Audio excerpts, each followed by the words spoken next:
Sa mga pagenot na bareta, wikunan sa inuman na uli sa pananaksak, nagsaway lugadan. Pampaserong banasin motor nagsalpukan, rider gadan. Para sira sa syudad ng Legazpi nabutod, asin. PRO 5 bangat sa National SWAT Challenge 2025.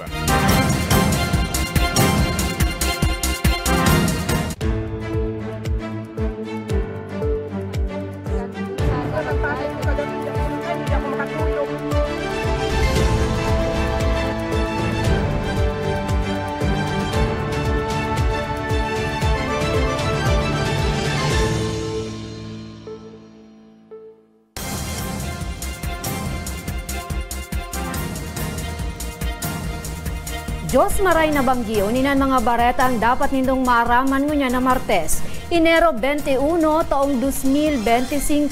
Sa detalyes, inumanin magpinsan na sin magbabarkada sa Libon Albay na uli sa iwal. Nag-awat na persona irido kan masaksakan sa diriman sa nakaining kapamilya. Si Angeline Dagta sa detalye.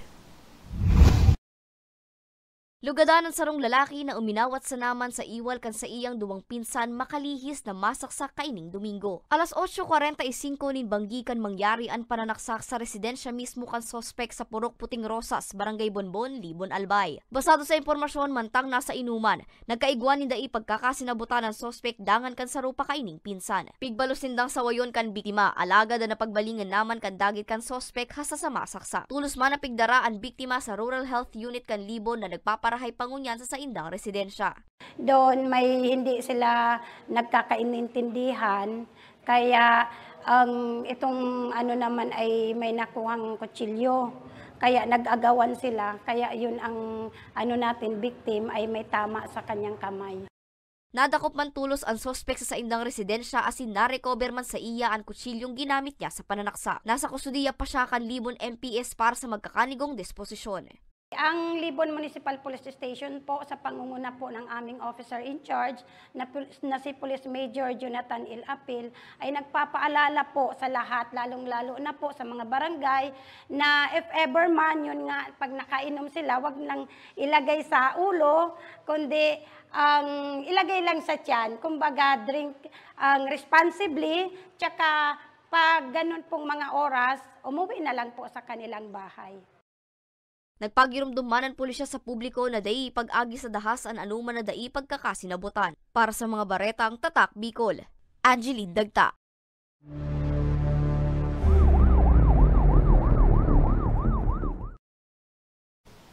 Rider na nag-overtake sa sarong pampasaherong jeep gadan kan makasalpok sa kasabat kaning pampasaherong van sa Malilipot, Albay. Circulus Barbacena sa detalye. Dead on arrival ang sarong motorista, makalihis na makasalpok sa kasabat na pampasaherong van ang pigmamaneho kaining motorsiklo sa Barangay San Jose, Malilipot, Albay, alas 7 nin banggi ka nakaaging Domingo, Enero 19. Pigbisto ang nagada na rider na si Adrian Bubiles, 30 anyos, asin residente ka na unambita na barangay. Basado sa investigasyon, halit sa syudad ng Legazpi, Pasiring, Kota sa Tabaco City ang biktima, alagad nag-overtake ini sa sarong pampasaherong jeep na nauli sa pagkakasalpok niya sa kasabat na van na pigmamaneho ni Harrison Mohos, 54 anyos, residente kan Barangay San Vicente, Tabaco City. Tulos man na ipigdalagan sa hospital ang duwang driver, alaga dahil na maswerte pang mabuhay si Adrian. Ano pong sakyan na nagkaroon po ng head-on collision, dumang po sa Purok 5.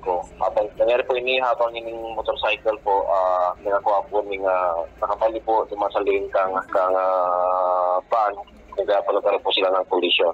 Pigalat man kan otoridad kung ano ang magiging aksyon kan pamilya kan ambuslado sa insidente. Sa ngayon po ay yung mga pamilya po ay inaaskas po nila yung kanilang pamilya.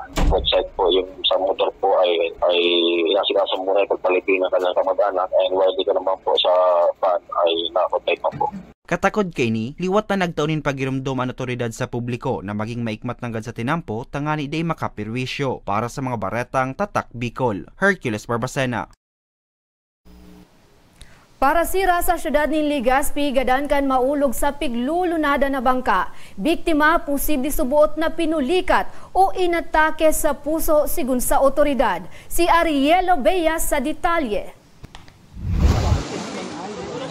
Nabutod ang sarong parasira sa syudad ni Legazpi mantang nasa paglawod kasudma. Pigbisto ang biktima na si Ariel Toledo, 39 anyos, may agum asin residente kan Barangay Lamba, parehong syudad. Basado sa investigasyon kan Legazpi City Police Station, alas 4 nin maagahon kan maglawod ang biktima. Kan poko mas o menos sarong kilometro na ang distansya kaini sa baybayon, naulog subutan gamit kaining sagwan. Pigpurbaran niya ining kwaon na nauli naman sa sayang pagkaulog asin pagkabutod. Tulos man ko taning na-report kan nakailing na parasira sa otoridad, alagad dain na naisalbar pa ang buhay kan biktima. Pasado alas 6 kasudmang aga kan makuha ang bangkay kan biktima. Nag-alis siya ng 4 o'clock in the morning para mangisda. So nandun na siya sa laot, mga more or less 1 kilometer from the seashore. So nagtapon siya ng kanyang fishnet. It so happy na nahulog yung kanyang yung pangsagwan. So nung mahulog yung pangsagwan, allegedly gusto niyang i-recover. So nung napadon siya sa tubig na, yun na nangyari, hindi na siya lumitaw. Sigun sa pulisya, posibleng pinulikat o inatake sa puso ang biktima kaya dahi nakainin ako apang makahawas sa dagat. Pigdara pa man siya sa Legazpi City Hospital, alagad pigdeklara ng dead on arrival kan attending physician. So mga around the past 6 in the morning, doon na po na-recovered, January 20, na-recover din yung kanyang katawan. Later on, dinila naman yung kanyang bangkay sa Legazpi City, kaya lang declared na po siyang dead on arrival. Pigpapatintihan ang bangkay kan biktima sa saindang residensya. Para sa mga balatang Tatak Bicol, Ariel Lubea. Lalaki na makaag o matakod nin ilaw sa sarong lamayan sa Rapu-Rapu Albay, gadan kan makuryente. Si Danica Garcia sa detalye. Gadaan ang sarong lalaki kan makuryente sa sarong lamayan sa Rapu-Rapu Albay. Alas 4 nin hapon kanakaaging Domingo, Enero 19, kan mangyari ang insidente sa Purok 3 Barangay Poblasyon, kung saan nagpurbaran biktima na magbugtak nin ilaw sa tolda para salamay kan sa iyang panugangan na lalaki na bibawian pasanan nin buhay. Pigdara sa Rapu-Rapu District Hospital ang biktima, alagad ipigdeklara ining dead on arrival. Bali nag-i-install po kaya sa parang extension sa ilaw, pasiring po duman sa tolda kang tent. Kasi po may gadan po duman sa presently kalipin niya po niya. Bali may gadan po duman na sabi po kang mga tao duman na minabot pa sa sugidan. So bali po nag-ining biktima, nag-iskusar po ini, nag-effort po siya na malagan po ilaw po duman sa tent sa tolda na piglaan po kasi first night po duman kang papakang kalipin niya po niyan. Okay po. So bali po accidentally, dahil naman po asahan kang biktima na siya po nakuryente po kang kang halip pong wire sa receptacle na bumbilya na duman po siya nagsugpon ki extension pasiring po duman sa tulda sa tent para lagan po ki ilaw. Huli kan insidente, nagpatanid ang otoridad sa publiko na itiwala na sana sa mga elektrisyan ang mga bagay na may kinaaraman sa kuryente, ngani makaiwas sa diskwido. Para po sa mga sa mga nag-ano po kang kukumpuniti mga wirings lalo na po ang regarding sa kuryente. Nag-ano po ako na kung pwede po magpatabang po kita sa maray po na elektrisyan sa tataw po yan. Although aram ta po ang alaga din po delikado pag medyo nasinalaan ta po ang ang pagkumpuni kang kuryente. Kaya po mas maray po na magkuha po kita katabang tapos sa tataw po kaining mga wiring sa kuryente. Ini po data po pigasahan baka po ma-aksidente kita or ma-kuryente kita. Data po ang iwasan ng mga aksidenteng bagay ni. Pigpapatentehan na ang bangkay kan biktima sa saindang residensya. Para sa mga baretang Tatak Bicol, Danica Garcia. Mga pamilyang naapektuhan sa Burabod landslide sa Libon Albay, prioridad sa housing project kan PGA as in LGU, as in First PNR Railway Summit, Pigkondusir. Yan ang siniba pang bareta sa pabubalik ng Bicol Oren TV.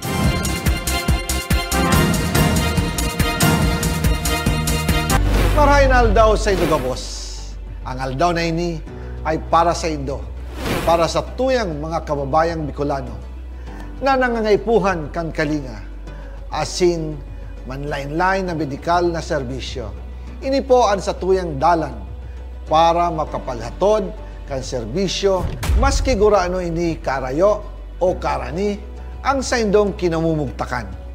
Ang Tarabangan Caravan ay saro pong inisyatibo kanako Bicol Party List na igwang layunin na darahon ang serbisyo medikal as in dental direkta sa saindong mga komunidad. Aram po niya to na daigabos may kakayahan o pagkakataon na makaduman sa ospital o klinika. Kaya't kami na po ang nagrarani sa Indo. Kaibahan ang matitibay na doktor, dentista, medical personnel, as in mga volunteer kan ako Bicol Party List. Libre po gabos ang serbisyo medikal, dental, laboratory, as in mga bulong. Wala po kamo na dapat ihadit sa gastusin taini ay para sa indong kalusugan. Kaiba taman po ang satuyang programa ang libreng gupit, as in masahe para sa satuyang mga kababayan. Maliban digdi, may local recruitment activity man kita ngunyan. Ini po sarong biyaya para sa satuyang mga kababayan na nag-aanap kitrabaho. Sana po ay makatabang ini sa Indo. Tangani, makaanap ki mga bagong oportunidad para sa indong pamilya. Mga kababayan, buya ko pong ipaabot sa Indo na ako Bicol Party List permi yaon para sa Indo. Sadto ngunyan asin sa maabot. Kami po ay padagos paglilingkod sa bawat Bicolano. Kami po ay nagpapasalamat sa saindong padagos na suporta.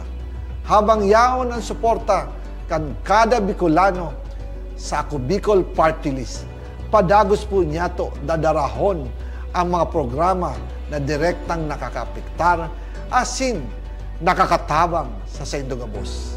Sa giraray, dakulaw pasasalamat po sa indong pagtangkilig asin pagtitiwala naway padagos niya tong ipangaji ang mga kalusugan asin kaligtasan kang bawat saro. Padagos po kitang magtarabangan asin magkasararo para sa mas malusog asin masiglang Bicolandia. Nakulang salamat po asin maray na aldaw sa indong gabos.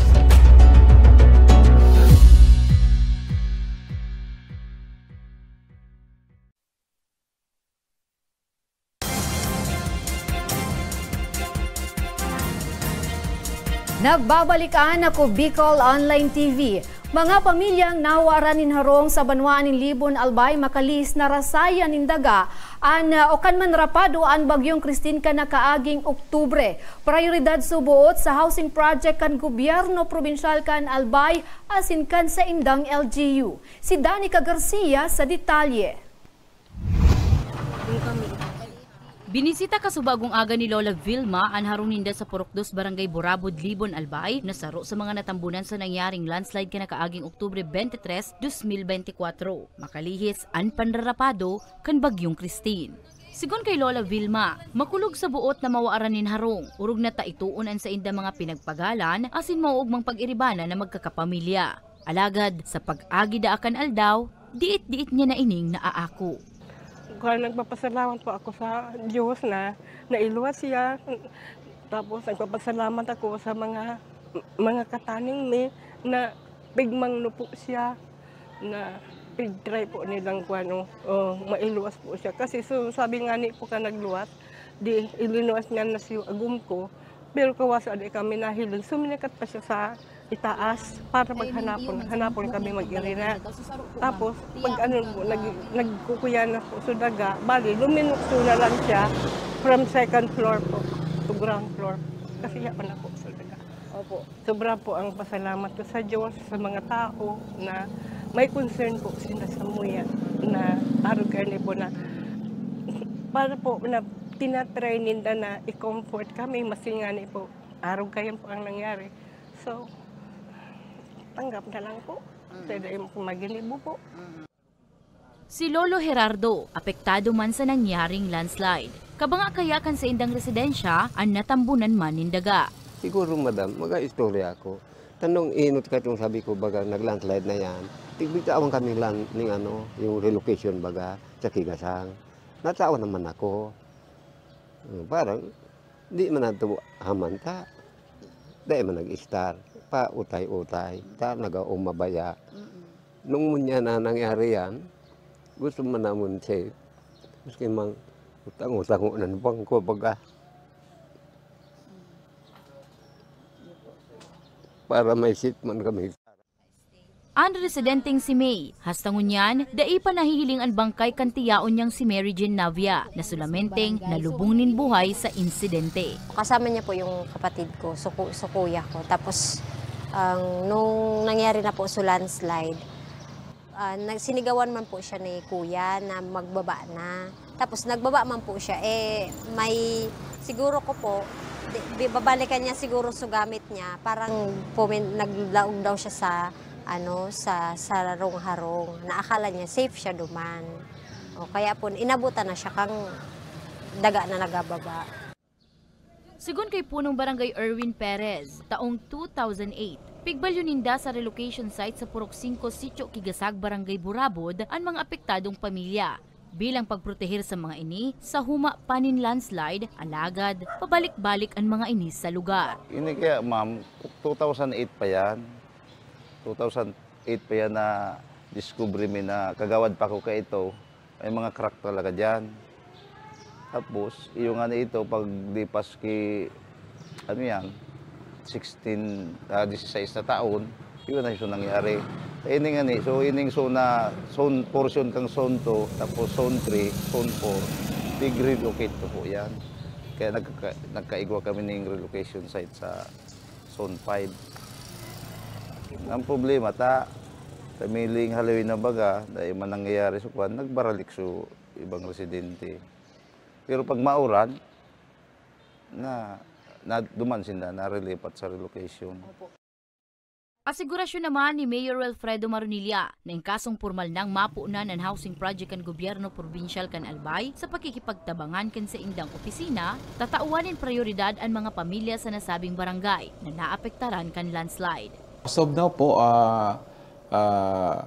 still nakipag-negotiate po kami duman sa relocation site na priority na na-identify ng MGB. Na in fact, may 3 site kaming sinubmit doon sa MGB for their approval na kung pwedeng maging relocation site. So may nakita na po. As of now po, uutusan ko po yung mga staff ko na pumunta po doon sa Manila kasi yung may-ari ng relocation site na na-identify natin, yung lupa ay nasa Manila po yung mga pamilya. Masasabi ko lang po, ang problema natin dyan sa Brabod, sa nangyaring landslide, hindi po yan madalian. So talaga pong dakulong pong proseso ang agihan, lalo na po sa pagbakal kay relocation site. Hindi po ay madali. Sabi ko na Senda, nung last week, nagkandak akong public hearing, public consultation, saka nag-open fora kami. In-explain ko ang situation, kung ano nang ginigibok ang LGU, anong tabang kang PGA, maaasanta. So, in-open ko po sa iya, Senda. So, naaraman naman po ninda na talaga hindi po madali. Hindi po yan madali. Yan siya ang pag-construct arong. Hindi po madali po yan. So, kaya ang pakiusip ko na lang, doon na muna Sinda sa mga pamilya ninda na may mga arong man na malayo naman sa lugar na nag-landslide.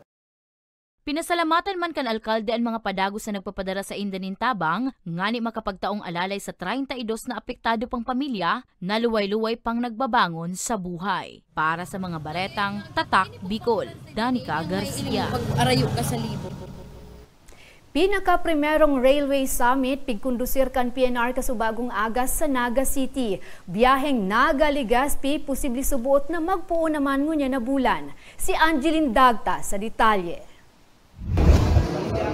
Naging matrayumpo ang pinaka-primerong Railway Safety Summit kan Philippine National Railways o PNR kasubagong aga sa Sarong Hotel sa Naga City. Inatindiran ini ni labi 500 katawo gikan sa manlain-lain na government agencies, sektor kan transportasyon, piling opisyal halos sa local government units asin personahes kan PNR. Sigun kay PNR Acting General Manager Attorney Ces Lauta, parte ang aktibidad sa Stop, Look and Listen campaign kan sa indang opisina na maawot na mas mapahiwas ang kaaraman kan publiko sa pag-iwitar sa mga diskwido asin para sa mas ligtas na biyahe.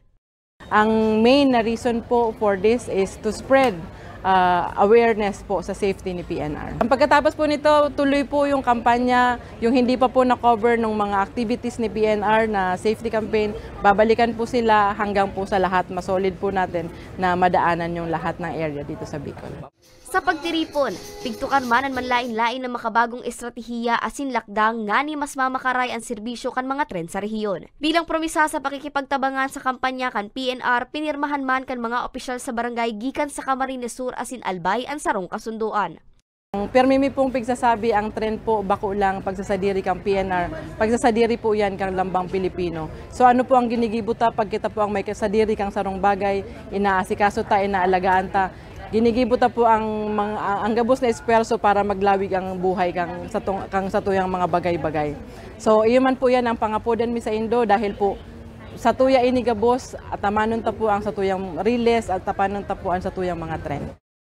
Ikinaugmama ni Attorney Lauta ng ngunya na taon na ipasindang naitalang diskwido sa riles na indikasyon subuot na nagiging epektibo naan sa indang kampanya. Mientras tanto, puga-puga ang pigigibong clearing asin construction operations kan PNR para sa pagbubukas kan biyahe na Naga-Legazpi na piglalaoma na puunan ngunya na bulan.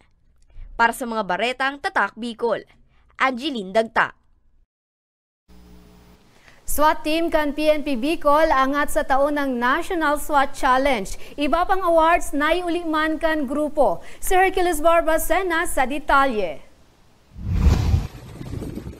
Pinatunayan kan mga miyembro kan Special Weapons and Tactics o SWAT team kan Police Regional Office 5 o PRO 5 na day mapahurian mga Bicolano pag-abot sa physical strength, mental acuity, asin tactical expertise. Ini makalis na maiuli kan grupo ang primerong pwesto sa National SWAT Challenge 2025 na ginibo kay ning Enero 15, sundo 18 sa SAF Headquarters, Camp Mariano Castañeda sa Santa Rosa, Laguna. Kabali sa grupo si Police Corporal Alex Ceruelo, asin Patrolman Mark Vincent Luterinya, kan Albay Police Provincial Office. Istorya ninda, 2 bulan man ang sa indang naging preparasyon sa kompetisyon, disiplina, asin dedikasyon mandaan sa indang naging puhunan nga ni maiulian kapangganahan kontra sa 16 na elite contingent.